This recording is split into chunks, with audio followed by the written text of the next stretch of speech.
natin tumayo at awitin po natin ang Church as You Come.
Okay?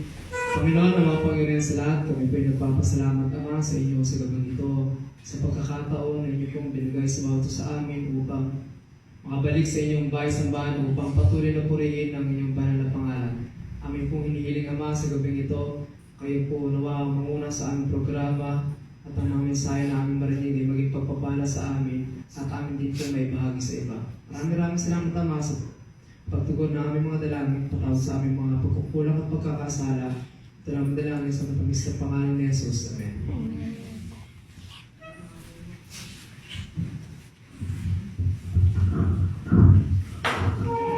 Magandang gabi po sa inyo lahat, mga kapatid. Magandang gabi.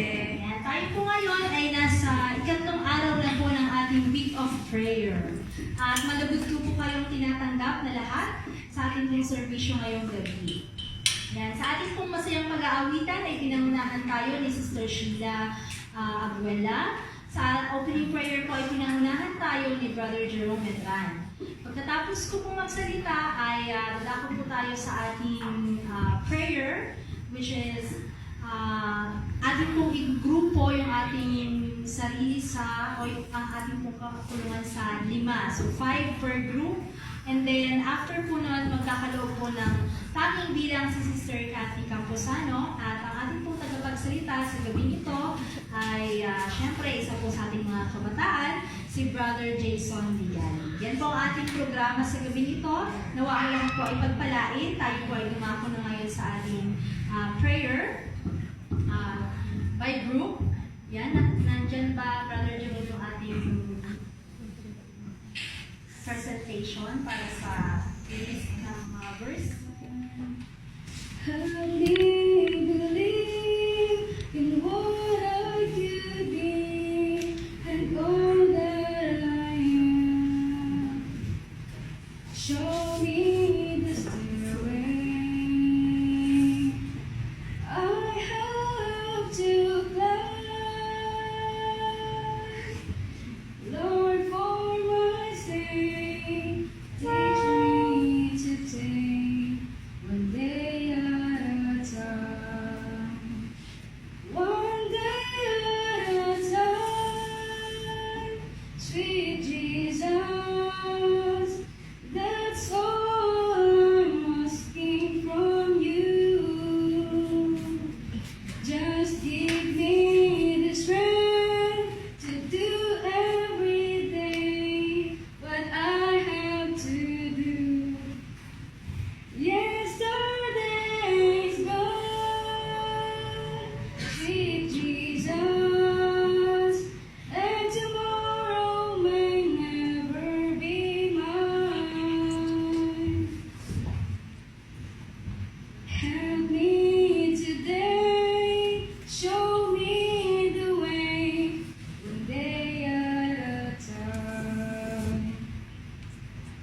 Magandang gabi po sa ating lahat mga kapatid.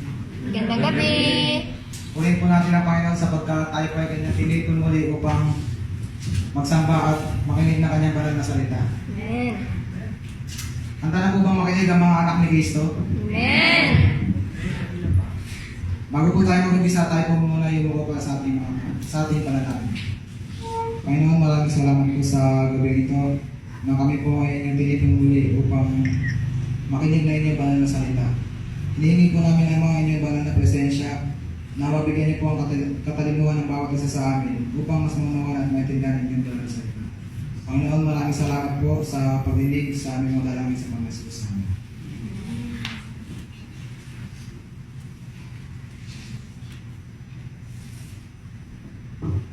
Sino po ba dito ang nakaranas ng mapunta sa ibang lugar na kung saan kayo po ay naninibago dahil sa iba po ang kanilang kultura, pananalita at ganoon din po ang kanilang pamamaraan sa kanilang pamumuhay? Wala po ba?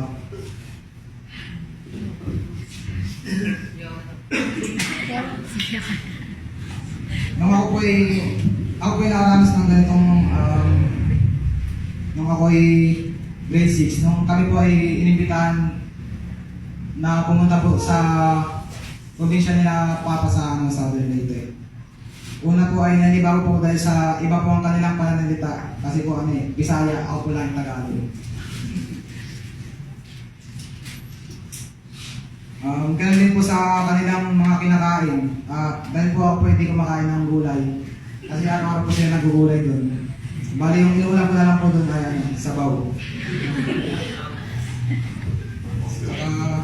Nakakatawa lang po doon sa nila Papa dahil araw-araw, gabi-gabi po sila nag-worship. Pati po yung mga pinsan ko, yung mga bata pa po sa akin, sila na po yung nagsasabi sa mga papa nila na oras na para mag-worship. God's church needed a lot of different kinds of ministers in it. Ngayon po ay pag-uusapan po natin kung ano po ba ang ibig sabihin ng salitang minister. Sa church na po ba natin makikita ang minister katulad ng ating mga pastor?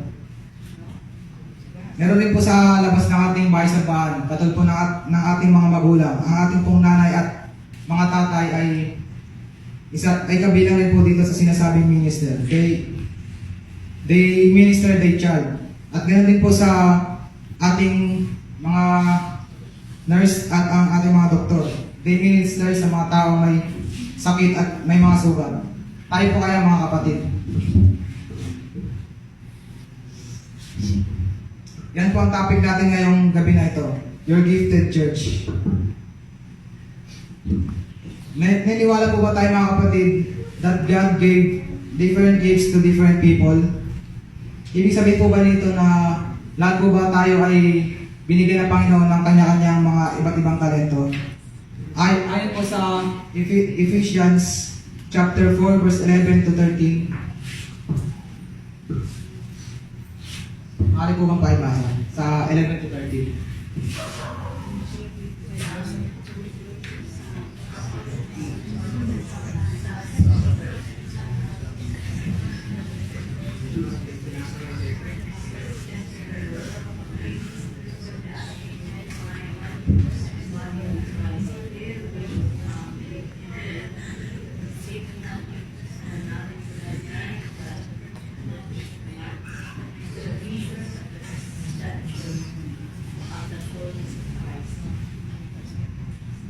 So ayun po, sabi po dito sa Biblia na totoo po na ang Panginoon po ay nagbigay sa atin ng iba't ibang mga talento. Ano-ano po ba yun?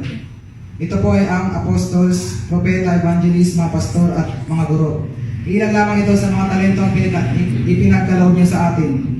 Siguro naisip natin minsan na wala dyan ng talento na meron tayo o meron ka. Pwede hindi ka marunong magsalita, ngunit marunong ka kumanta. Pwede rin hindi ka marunong kumanta, ngunit magaling ka magluto. Pwede rin hindi ka masarap magluto, ngunit magaling ka mag-computer.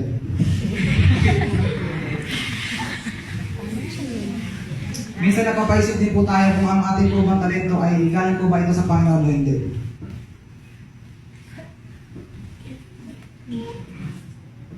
Ayon po sa Exodus chapter 31 verse 6. Ang sabi po, "And I behold, I gave Gideon with him Oliab, the son of Ahisamach of the tribe of Dan, and in the hearts of all that are wise-hearted I have put wisdom, that they may make all that I have commanded thee." So sinasabi po dito, ibig sabihin po na ang talento daw po na ibinigay sa atin ng Panginoon, lalo na kung ito pa ay ginagamit natin ayon sa kanyang nais, ay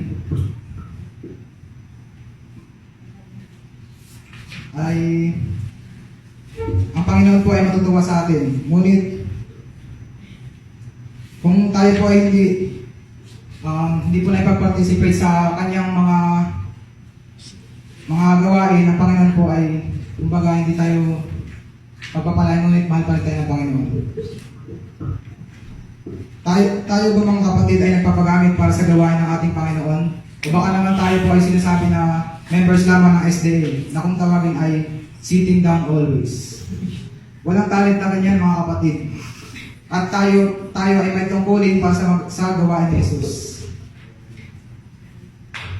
Alam natin na isa sa atin ay may responsibilidad na gawain sa ating Panginoon. Kung saan we encourage to work as a team. Pero minsan naisip natin na ang hirap i-achieve bilang sa isang grupo, lalo na po kung ating pong mga kamiyembro ay iba-ibang ugali, katulad ng mainitin ang ulo, maikli ang kanilang pasensya, meron din namang malawak ang kanilang pangunawa. Pero kahit ano pa man ang pagkakaiba natin, all these differences supposed to unite us, not to divide us. Kung lahat ba ng ganito,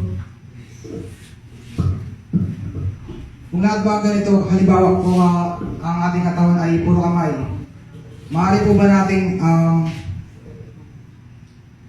pwede po ba tayong makita o makalakad, makarinig o makapagsalita?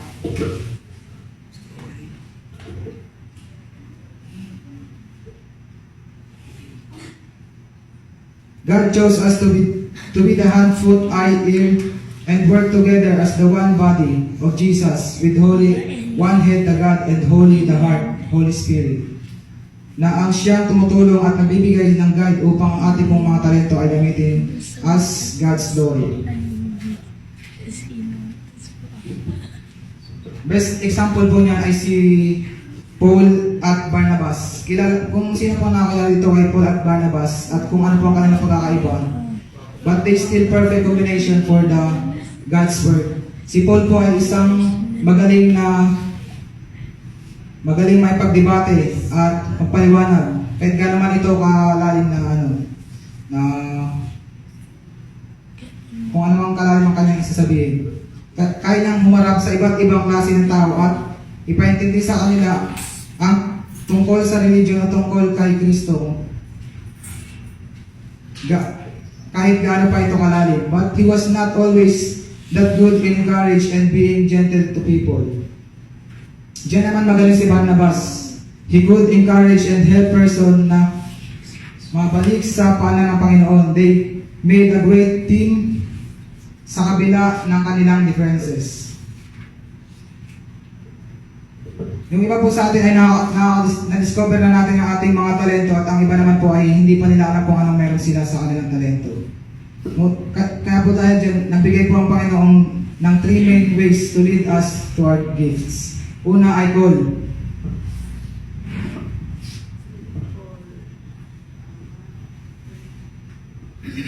Maaari po bang pakibasa sa Sheila?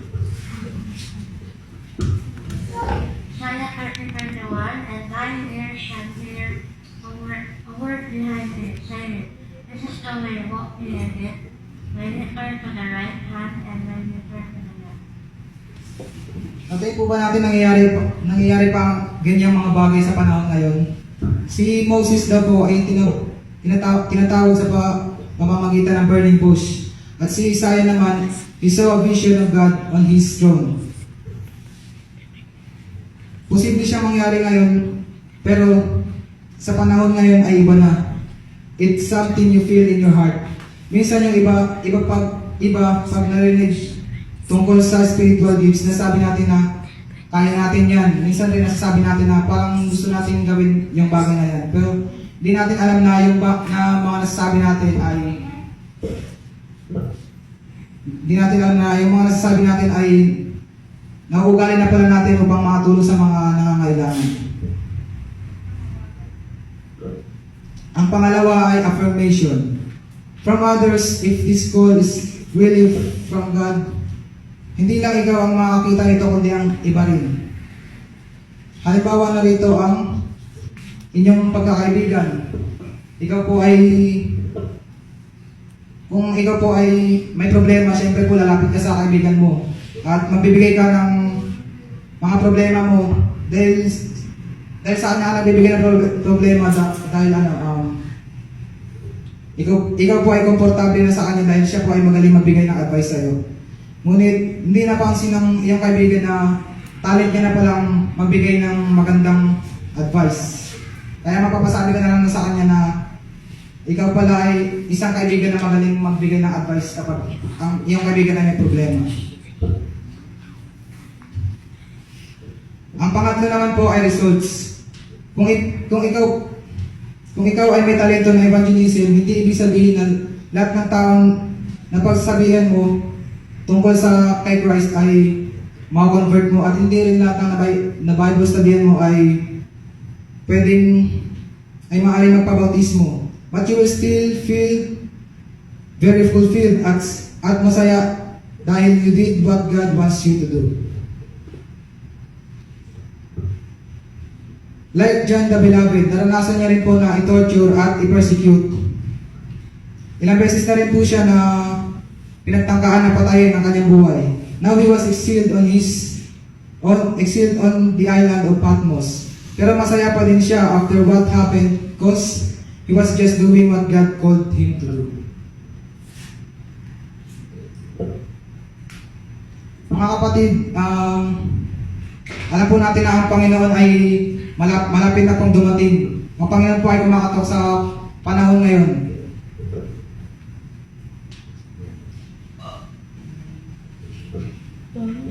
Papasukat po natin si Kristo, hayaan siyang ipakita sa inyo ang spiritual gifts na nais niyang gamitin, hindi itago. Gamitin niyo para sa kanyang gawain. Huwag tayong makontento sa normal na routine natin kapag tayo po ay nagsisimba na nakapulang at hindi na isangkot sa gawain ng Panginoon. Tayo po ay magsilbing kamay, paa, mata, ilong, bibig upang maging instrumento ng mga gawain ng Panginoon para sa kanyang ikalawang pagparito at tayo ay kanyang maisama sa kanyang banal na tahanan. This is my prayer at muling magandang gabi po.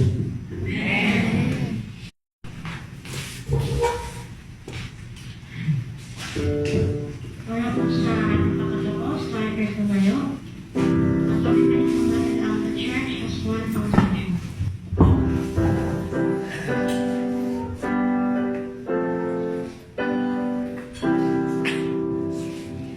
The church has one foundation.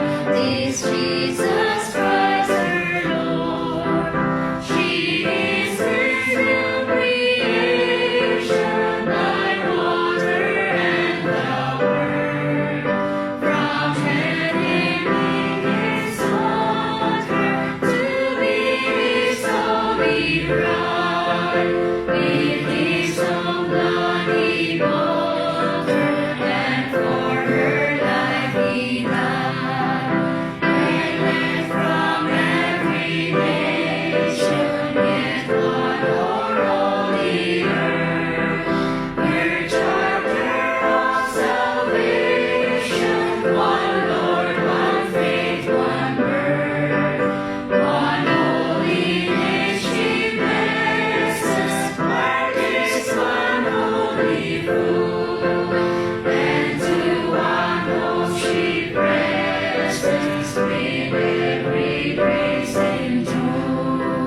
Knowing the scornful wonder, and see her store of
mensaheng ipinagkaloob niyo po sa amin. Nawa, ito po ay magsilbing ilaw sa amin pang araw-araw.